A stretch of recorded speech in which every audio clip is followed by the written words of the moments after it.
Então, pessoal, aí fica muito simples, né? Fazer a higienização através da planilha, porque é o Excel, todo mundo sabe pelo menos o básico do básico. Então veja como é simples.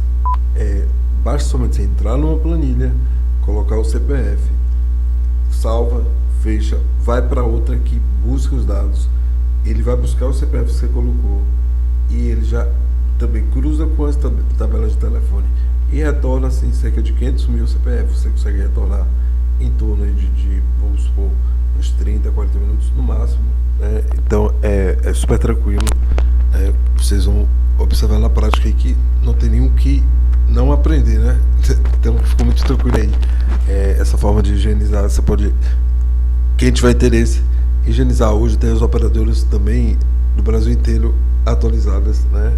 Basta você